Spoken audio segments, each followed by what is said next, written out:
Hello there, Holistretch fam. My name is Frances Eve, and today I'm showing you a video on how to help your client with sciatica or with sciatic nerve pain.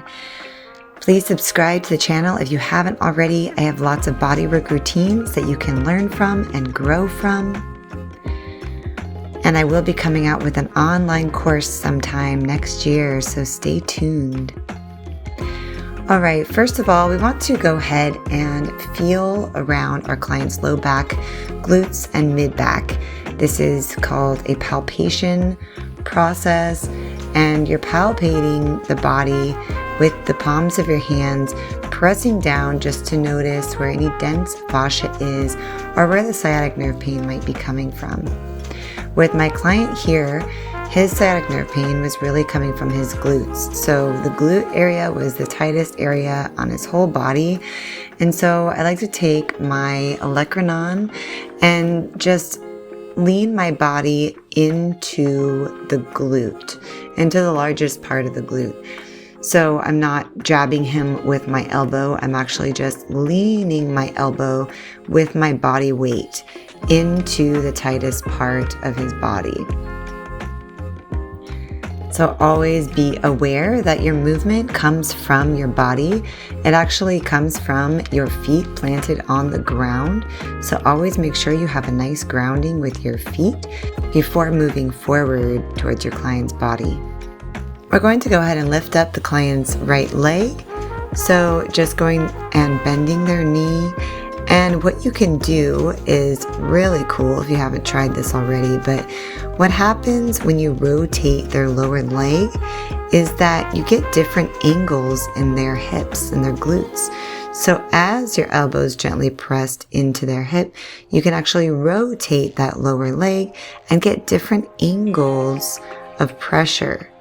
So some angles where the foot comes a little bit in towards their midline and you're adducting that foot, you might notice that your client feels a lot tighter, or it might be the opposite way. If they are tighter on the outside of the leg, you can abduct that foot and you might feel a lot more pressure in this angle.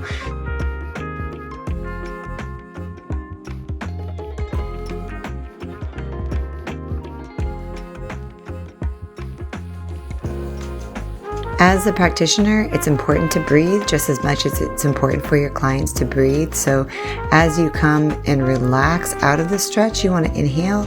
And then as you come into the stretch, you want to exhale with your client. Verbally exhaling or exhaling a little bit louder also helps your clients remember to breathe.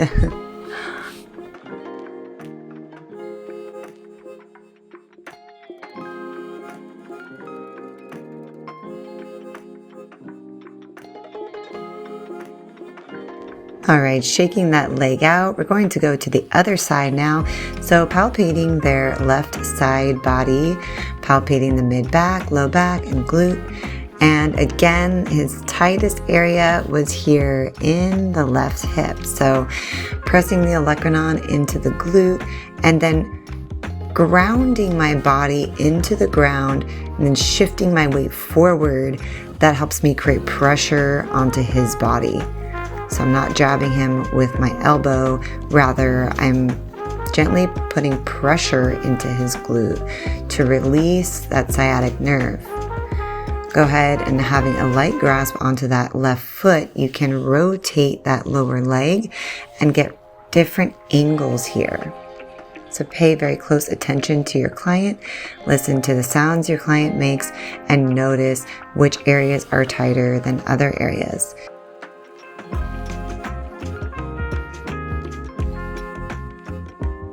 If you notice that it is abducting the foot that creates tension and tightness, then you want to work on the TFL most likely. And if it's adducting, then you mostly want to work on the groin or the adductor muscles.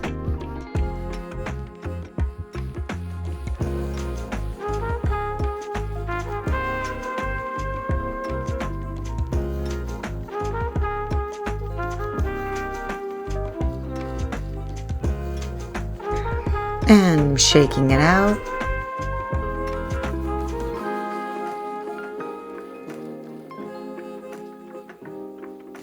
Palpating the body one more time. You can use some tapotement on the sacrum, and then go ahead and have your client turn over.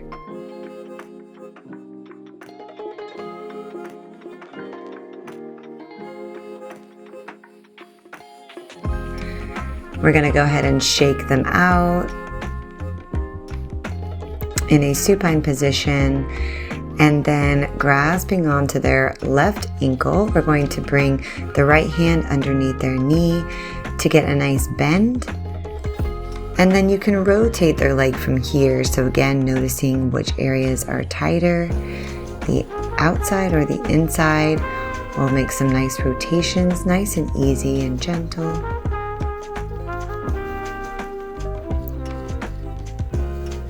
And then wherever you feel like they're the tightest, this is where we want to work.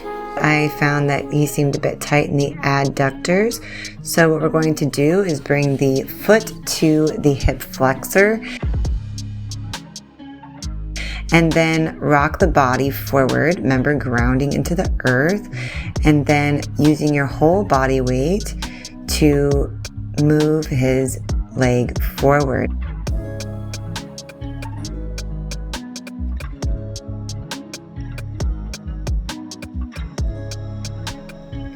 And bring the leg back down.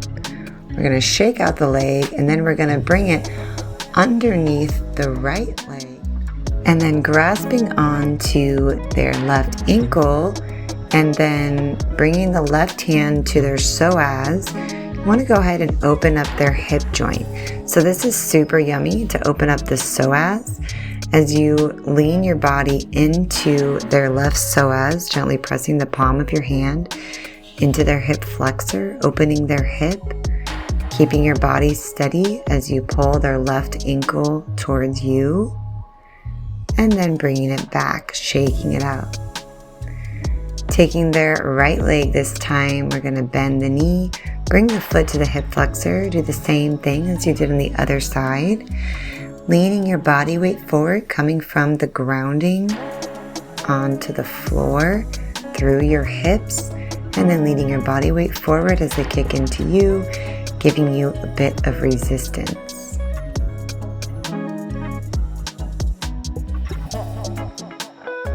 And shaking it out, we're going to bring the right leg underneath the left.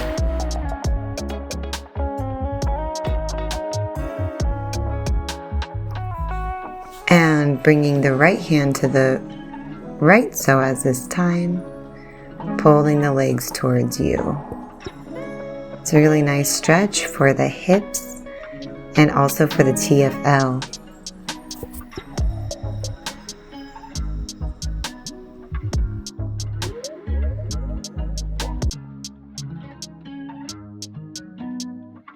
Bringing their left leg up, we're going to go back to their left side and find that rotation. And then bring their foot to your left shoulder. As their foot's on your left shoulder, find the grounding with your feet. And then I like to bring one knee up to the table, and then just leaning body weight forward, having them push into your shoulder, and then leaning body weight forward on the exhale. Notice when you contract the muscle and then release, you go a bit deeper towards the shoulder. Now, this isn't a push and release technique. This is actually a resistance stretch, because as they're contracting, they're also resisting as you come forward. So there's always a contraction in that muscle with these stretches.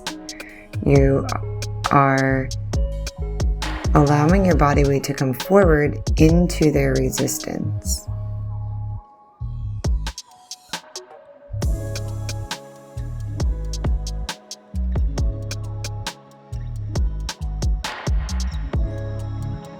And coming back out of it,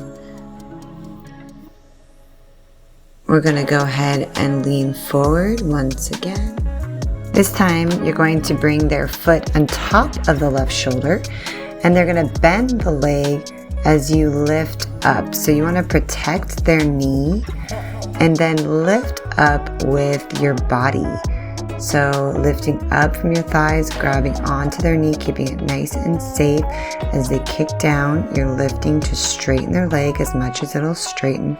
Remember, these are clients with very, very tight hamstrings and tight hips.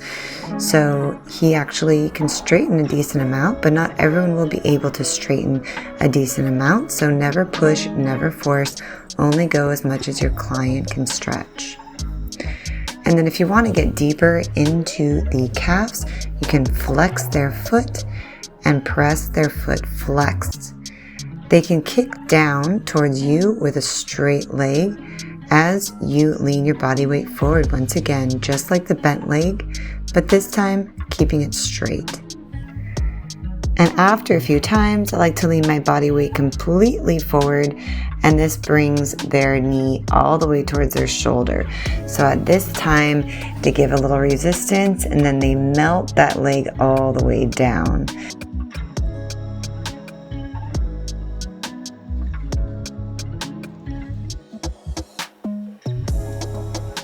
Next, we bring the foot to a figure 4 position.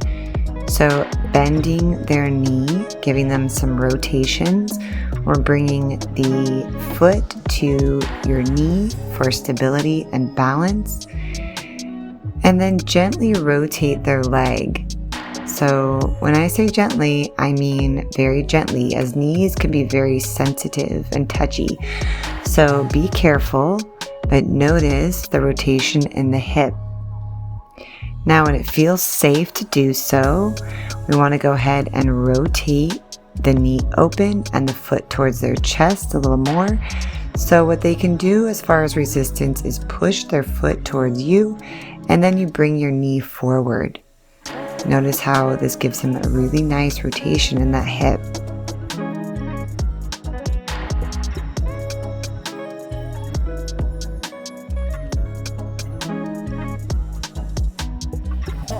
And gently pushing their knee towards their chest. This is probably the best stretch for sciatica, is getting deep into the hips here. And then they can push the knee towards you, and then again, dropping your body weight into their knee and to their chest. So this should never be too taxing on your body as a practitioner. You should always use your whole body weight as opposed to just your arm muscles.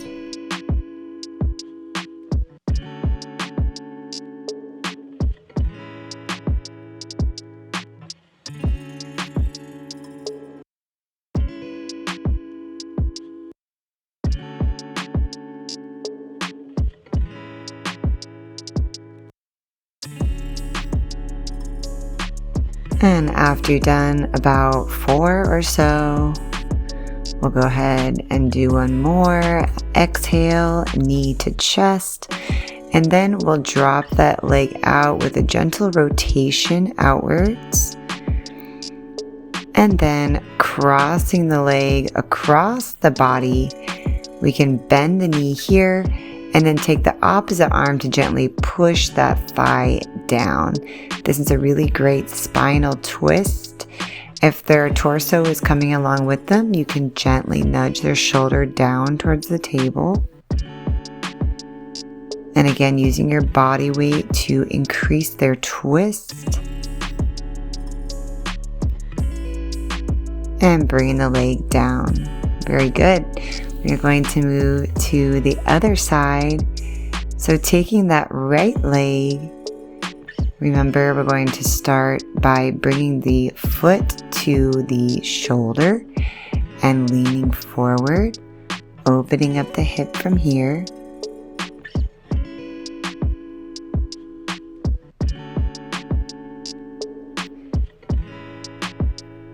And then bringing that leg towards you. We want to kind of feel around to see the flexibility level.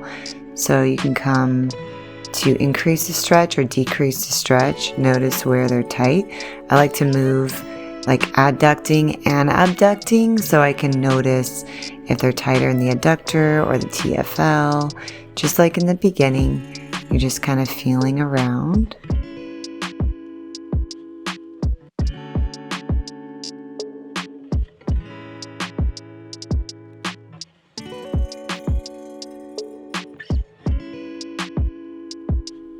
Then we'll go ahead and bring the knee around. And remember, we're going to go for the bends and straightens.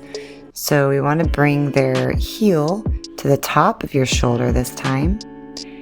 And they're going to go ahead and bend the knee down onto your shoulder. And then you can come down as a practitioner, keeping it nice and steady, and then lifting up your torso to straighten their leg. Bending down and then lifting up, making sure that they're really squeezing their heel down onto your shoulder. This is creating that contraction in the hamstring. This is a really great way to break apart dense fascia behind the knee and also around the ischial tuberosity.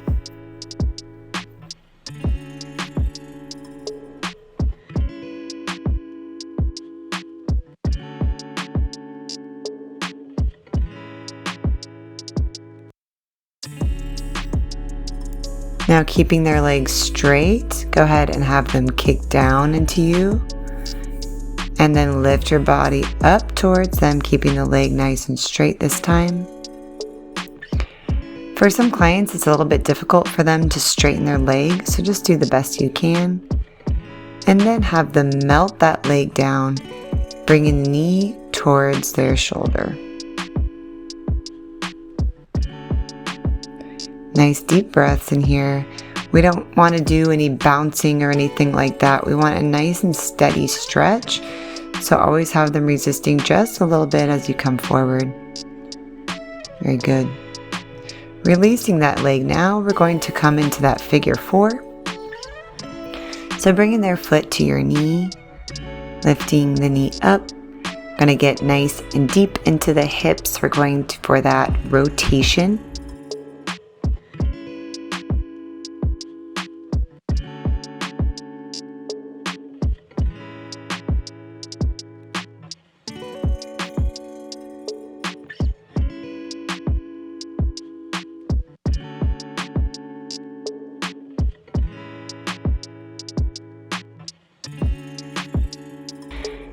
Next, bringing the knee in towards their chest and having them push their knee out towards you.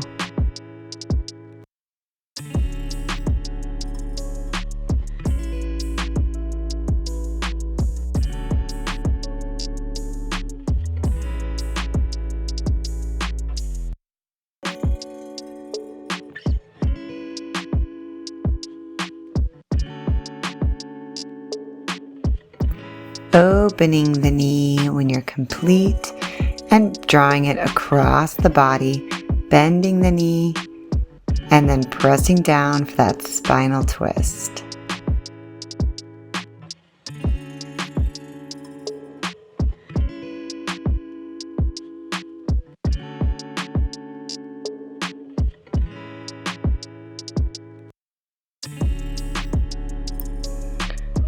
This is always a nice way to end any stretches with your clients, getting that nice spinal twist. Thank you so much for joining me in this video. I hope to see you in the next video. Feel free, everyone. Take care.